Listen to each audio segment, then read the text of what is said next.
Hello, everybody, and welcome to the Yayo Show. And I am so excited. I got a special guest, Omar McGee from Flint, Michigan. Hello, Omar. How are you today? I'm having the time of my life. That's so good to see you, my friend. So good to see you.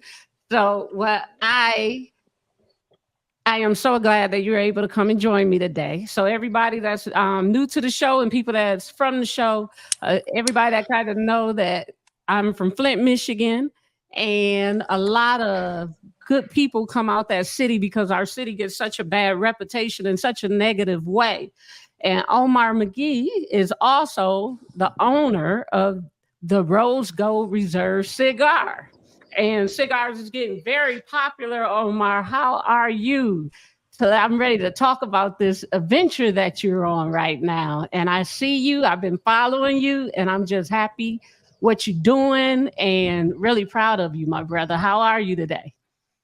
I'm good. I'm good. I'm proud of you as well. I think this show is a great idea and I think you're perfect for it. So I'm Oh, excited to do this with you. So, I'm super proud, always watching you as well. I love when I come to Vegas how you make sure I'm taken care of. And yeah, let's build this thing out. Let's rock and roll. Let's go. all right. So, Omar, you know some of the struggles coming out of Flint, Michigan that we all had, but something um, that I noticed even when I went home that the educational background coming from Flint, like all the schools is torn down, it's not a lot of opportunities for the younger kids today growing up there. But with you coming from Flint and went to high school from Flint, I was aware and it was brought to my attention that you opened up a school. And why did you start a school? What inspired you to open up a school? Living, coming up early in Flint, a lot of people don't know, but I lost my mom at an early age and I stayed on the Right, streets for a minute till my family got, you know, everything together. I was shipped to Atlanta um, to get put in the right grade. I literally didn't go to elementary school. Just, coming up like that, I was experiencing a lot of bad things at a early age. And I don't want to get into all the crazy stories. It's a long right, story. right, But once I got my life back together and I came back to Flint and attending high school, even though our high schools were better back then than they are now, because it's right. none really, to be honest, but we Right. were still far behind, academically. And when I went on to Howard University, when I started competing against other students, I would realize, like, man, it's a lot of stuff we just didn't learn, right? And then when I went off into the world, graduated, went off into the world and traveling the world, rubbing shoulders with billionaires, and I learned a lot about money. And I realized really quickly as I started accumulating money and financial freedom, I was like, the inner city will never get a chance or a privy or even experience this type of knowledge. So it's very important for me to send this elevator back down to help as many kids as I possibly can. And the only thing I can think of was a school. So Right. I created a financial institution, which was a high school. It was 100% graduation, 100% four-year college acceptance. And all of my kids were from, Watts, Compton, South Central. It was just kids that, I can relate to. And I saw the same struggle um, in them that I saw in myself when I was a kid. So that was my motivation. Right. Oh my God. Wow. That was that. So to this day, we have sent 500 and something kids to college. Oh wow. Wow. Do you keep up with some of the kids as do they If I keep can in tell touch? you, yeah, if I can show you how much money I spent traveling to graduations this year, last year, and the year before, you would trip Right. out like, yo. But when they call, I'm there. Whatever I got to do, I have two phones, one strictly for them, no interruptions. Just making Right. sure they have my time and that quality time because that's very, very, very important. Right. Yes. Giving back is so important. And that's pretty much, how we get our blessings from giving back. That's And right. speaking of blessings, when you were saying, how did you? get into to the luxury lifestyle? How did that come about? Because you live a Well, very luxury lifestyle. well, From music videos, I done seen it all where yeah, yeah. I mean, I was addicted to it. I didn't know what it looked like when I was a kid. I was really that kid in that car that every time that car passed, I'm like, yo, that's my car. Like, and most kids play with that, but I really meant that shit, right? right. I'm sorry, I Mhm. curse. I didn't mean to curse. It's okay. But um, I know that so game. yeah, That's yeah, yeah, my yeah, yeah. car. I know that game. Yeah, that's my car, you I know what I still mean? play it. And then growing up, you know, really poor at the time in my adolescence years, I would, you know, go over, maybe it's your aunts or maybe your friends, you know, some of your family members or cousins work in a shop. And back then that was the thing, you know, the people that worked in the shop had the bread. And Right. I was like, man, I remember when I was little and I went over a family member's house and they had a refrigerator with ice come out. And I thought that was like the most amazing thing. And it made me start Right. like looking at everything. Like, man, they got a Cadillac in the driveway. Like their furniture is like fly. They got color TV. Like, man, I'm poor. Right. And at that moment, I just decided, like, listen, I'm gonna change my life. Like, I don't know what I'm gonna do or how I'm gonna do it, but I'm about to start paying attention to, you know, how I can get out of this situation and obtain that. And that became my mission at a really early age. Like my discipline was there. Like I never drunk in my life. Like no matter what was around me, what was inside of me was always bigger. And, I just built that as a kid. Like, no, I want that. So it was safe to say you were a dreamer. You Yeah, dream, you speak it into existence and manifest it. a hundred Because I'm real percent. big on that too, of dreaming Yeah, big and a just hundred going after percent. your dream.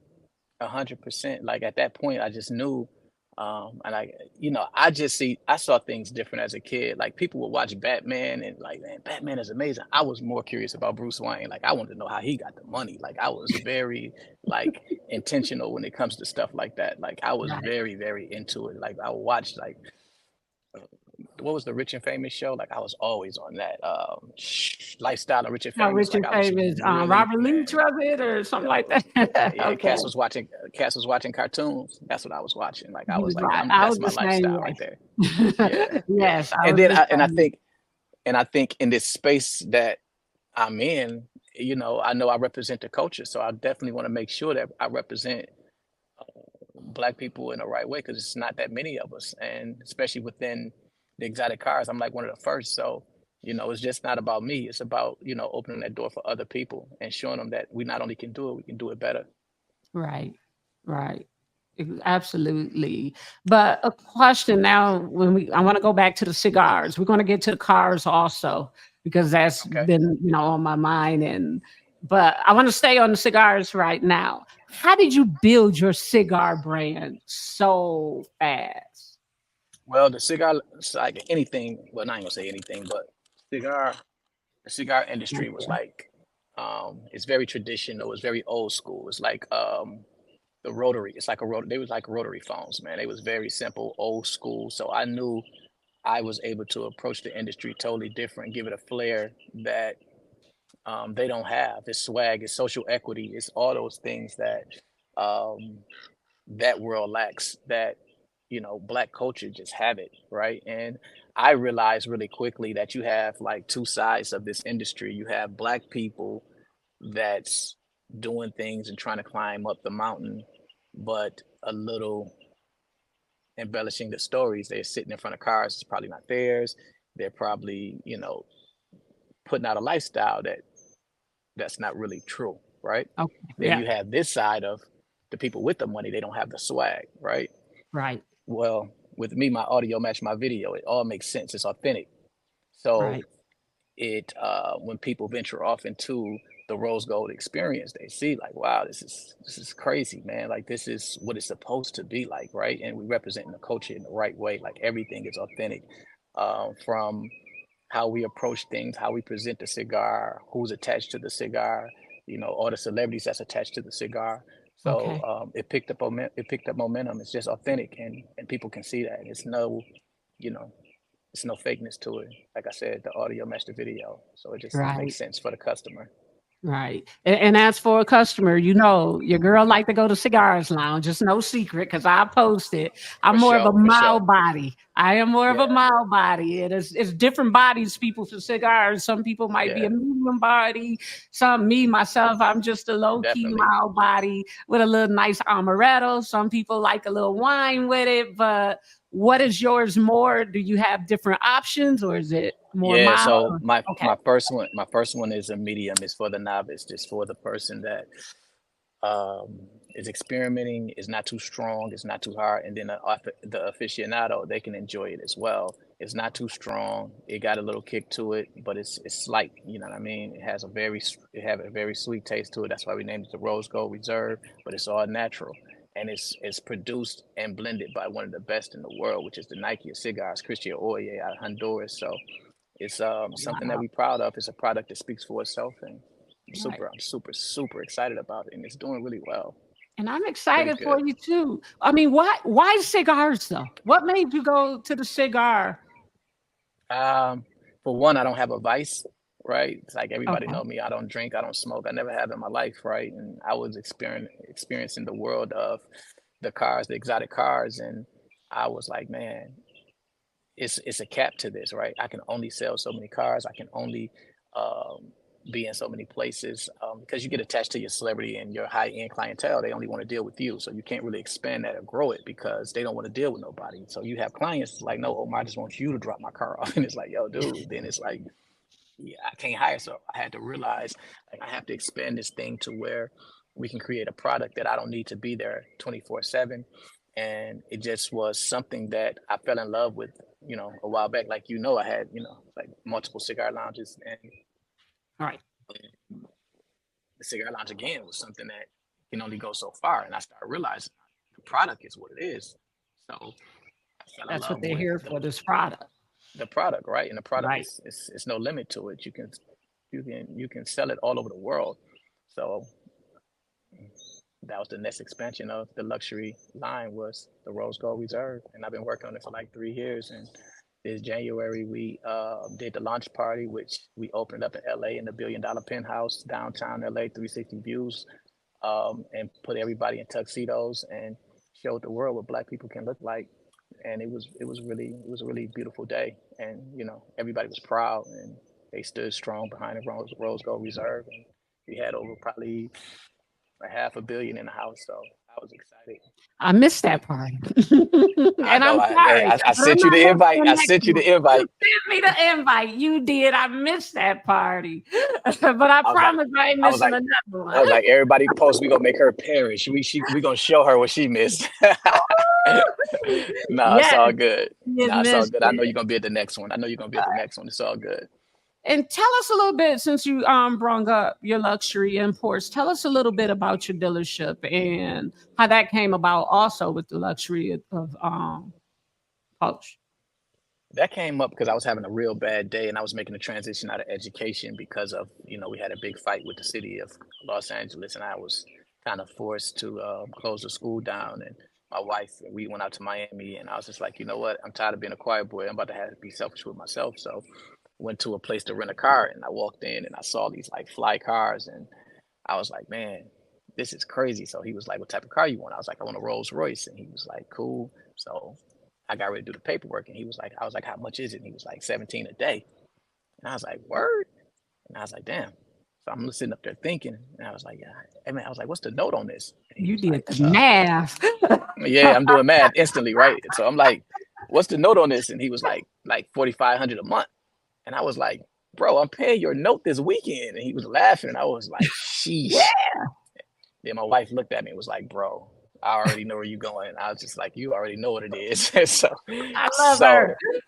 so I was like, she was like, dude, she know the look when I make up my mind quick what I want to do. And she was like, dude, and I was like, so if you know my family, I grew up in the car business, and Right, right, you know, I realized really quick that you know it's the same thing. It's just bigger numbers. Like, I already knew how to sell cars. I knew everything about cars. It was just now the numbers are 300 to a half a million. right. And at that point, I was like, shit, I got all the answers to the test. Why not take it? And I took it and I ran with it. And From that point, 2 years later, we were featured in Forbes. Pretty Yep. cool. Hmm. Yeah. Yeah. And business is still going with the car dealership, right? Yeah, it's on autopilot now. I don't really have to push it as much as I used to. Right. And my clientele became a little bigger. So the real money don't like to be noticed. So I can't really Right. post like I used to. Okay. And they Okay. don't want to know when they're in town. And then, LA became a little dangerous with splurging. So people are like Right. very more secretive now. So they don't want to let people know, when they're in town, what they're driving. I used to can't like, look, my man coming to pick up the Rolls Royce or da. And, put it on social media. But now Right. the clientele has changed a little bit.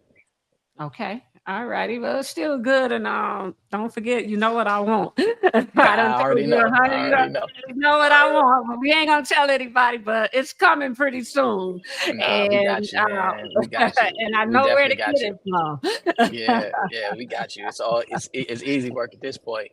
At this point, it's easy work, especially It's right easy work. now. And matter of fact, everybody, if you look on the bottom of the screen, I have his social media right there too. So if you want to look at the cars or look at his Instagram, it's right there. But Omar, let's just take it back a little bit. What would you tell your 20-year-old self today? I mean, when we were growing up, it was Ooh, hard. But what very would you hard. tell your 20-year-old self today? Mm, I think I better take notes. Hold on. 'Cause that's sometimes, a even though I'm older, I ain't tell y'all my age. But sometimes I got to go back. So I got my pen too. So, what would you tell your 20 self? that that is a good question. The problem is I don't really have regrets because I learned from everything. I really learned from everything. Even my losses, I've learned from them. So it made me who I am today. So I kind of respect every situation, even losing my mom, even all of those things. I learned from it. It made me tougher. It made me stronger. It made me see things. It made me have urgency. It gave me discipline. It gave me, a lot. Flint is rough, so you can't make too many mistakes, right? So you gotta, Right. you gotta be on point. But I would tell my 20-year old self to Today. um repeat the process better. Repeat the process better. I wouldn't change anything. I think I would repeat the process better. And yeah, repeat the process better. That's all I can think of because I don't really have a lot of bad. Um, because even in failure, it was cool. It was cool. Right.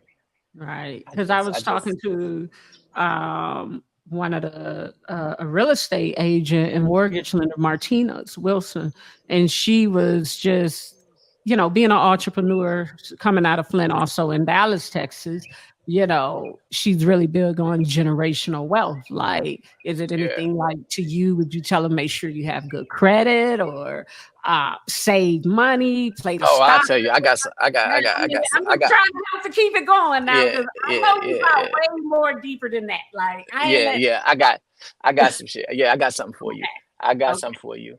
Definitely your credit. So when I got to college, I didn't nobody taught me anything about credit. And when I got to okay, college, it was the Black College Reunion, Freaknik, all of those things. And right, was the day you get to college, they give you this like fill out a credit card, you get a free T-shirt and that. And so I didn't really think of it. I filled it out so I can get the free whatever they was giving at the time.